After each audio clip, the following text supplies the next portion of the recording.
10 o'clock, we'll call this meeting of the Jefferson County Water Authority to order. Roll call, please. Terry Thomas, Kevin Dennis, Yes.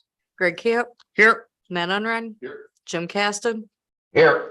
Mark Johnson. We do have a quorum. Pledge of allegiance. I pledge allegiance to the flag of the United States of America and to the republic which stands one nation under God, indivisible, with liberty and justice for all. All right.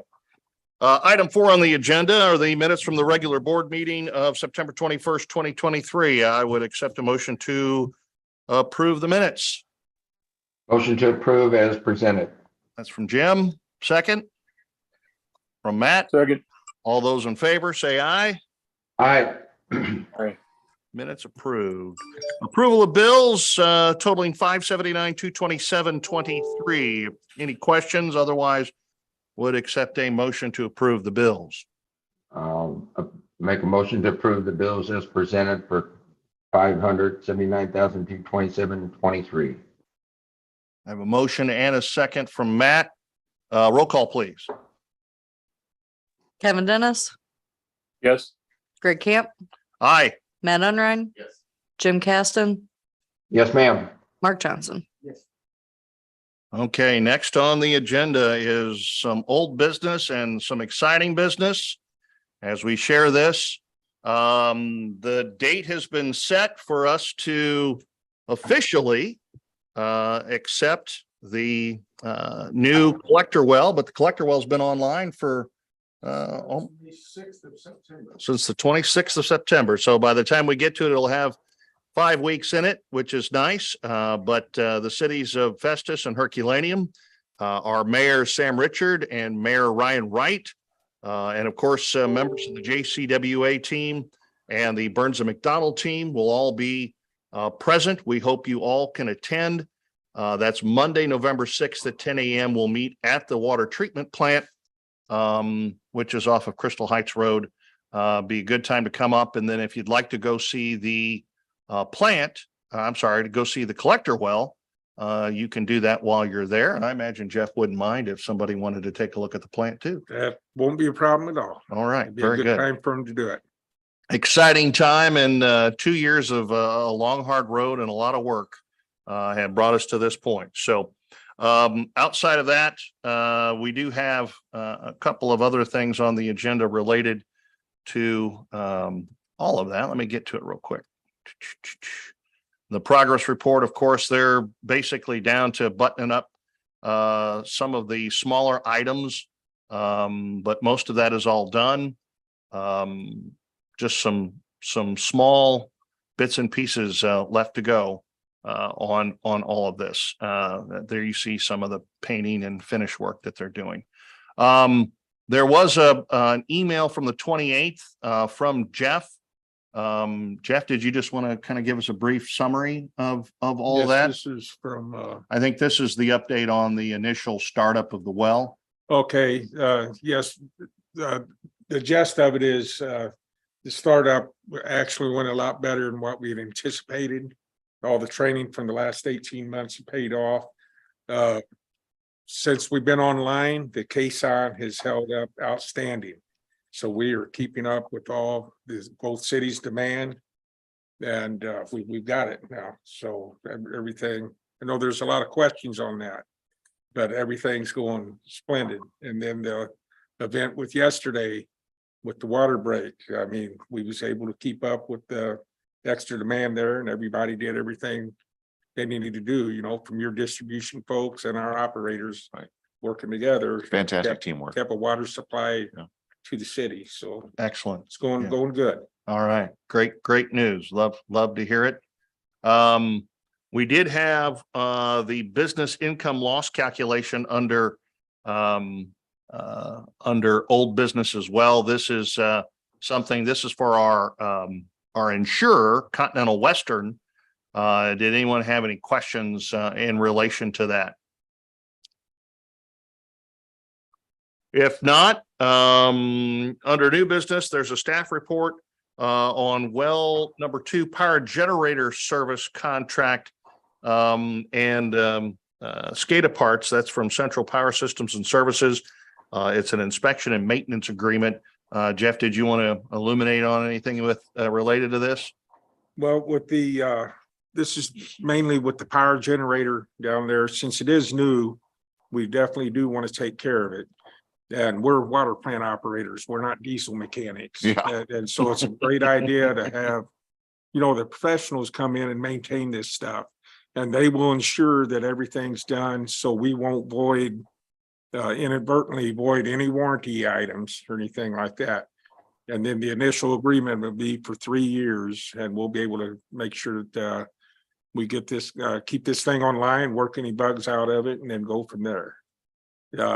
It's a very reasonable price, in my opinion, and on the, you know, I put the prices for everything down for everybody to review, but I definitely recommend that we do this. I would agree. We have a whole fleet of, we'll soon have a whole fleet of backup power generators at our facilities as well. And it's the only way to go, even with a mechanic on staff.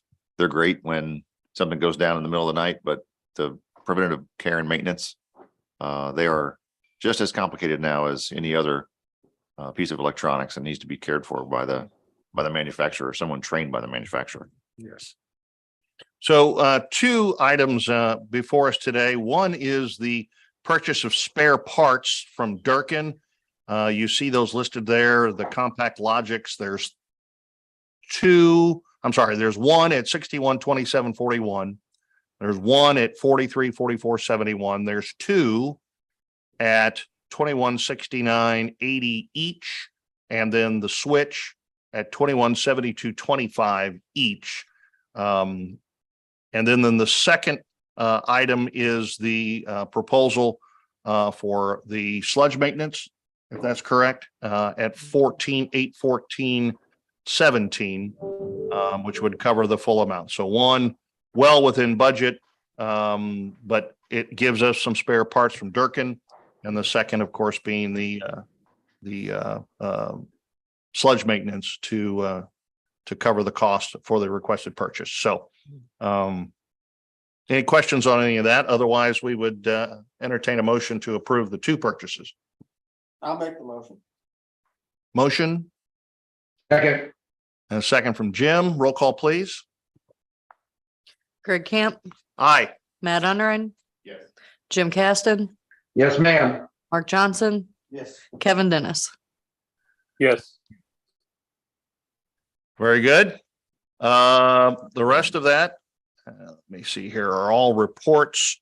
You do have the trial balance, general ledger cash activity, the revenue and expenditure report. I also have the plant manager's report. Jeff, I don't know if you wanted to add anything to it. The only thing that's slightly changed on there is when we do the shutdown for the aerator cleaning next week, we was projecting to actually shut down on Tuesday. Now we're going to actually shut down on Wednesday morning at 6 o'clock. The plan is we're going to top off the tanks for both cities and be back pumping water to both cities by Friday morning. We'll bring the plant up Thursday afternoon, get our blanket back. So with you guys having to use your wells will be minimal because that'll give you a lot of buffer space there and all that. But we really need to get this aerator clean before winter, and we've scoured the line with the higher flows. So, but this set us up good for winter. So Very good. One thing I'll mention in my visit with James yesterday at the collector well, he showed me a photograph of the 16-inch line that feeds from the existing collector well into the plant. And he talked a little bit about the pump curve and the hydraulics of what's going on and some of the pump operation and how things maybe aren't exactly in optimum condition. I wouldn't mind maybe seeing what pigging that line would be. It looked to be like it was a lot of sediment in there, a lot of iron collected on that line. It looked like it was, in his estimation, it was probably functioning more like a 10-inch line than it was a 16. And so I wonder if we could pig that line with some of that We, dry ice. we actually got quotes for pigging last year. Okay, And a lot of that sediment that though is in that line, it's loose sediment. It's not like Oh. attached to the pipe. okay, And it's there because our flows was down to like, 0.4s and all this. yeah, And to keep that line clean, you got to have that high velocity to scour it out. oh, And really that line, in my opinion, it was over designed. Because, a 16-inch main, you're going to get a lot of water through there at not such a high velocity.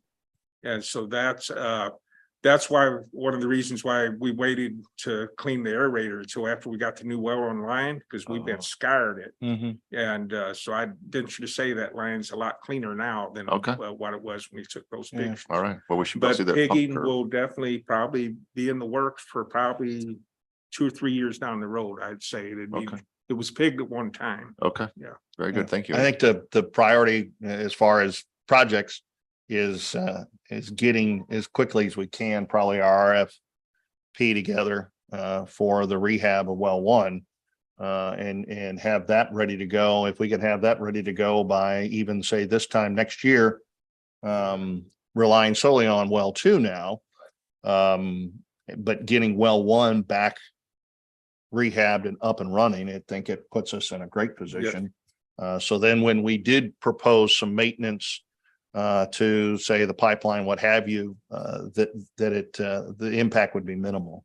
So, but I think getting well one is definitely Yes. where we need to be on a lot of. Because a lot of this. that was the kind of the hold back before, because we only had the one well. So for them to really get in there and clean the laterals and everything mechanically and get the soot out of there, they was talking about downtime of anywhere from 4 to 6 weeks. And that was just not really possible. Now we get both wells going though. We do that to well two. Mhm. We'll be able to pump the well one. We should always be able to keep water to the cities. The only time we'll have to shut down the plant would be temporary for like a aerator cleaning or something like that. Cool. So we should be in good shape. Very good. Thank you. Any questions from any of the rest of the directors?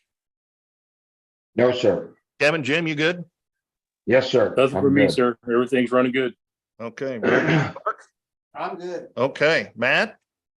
All right, in which case I would entertain a motion to adjourn. Motion to adjourn. I have a motion and a second from Jim and Matt. All those in favor, say aye. Any Aye. opposed? Hearing none. Thank you, gents. We'll see you later. Bye-bye. Bye.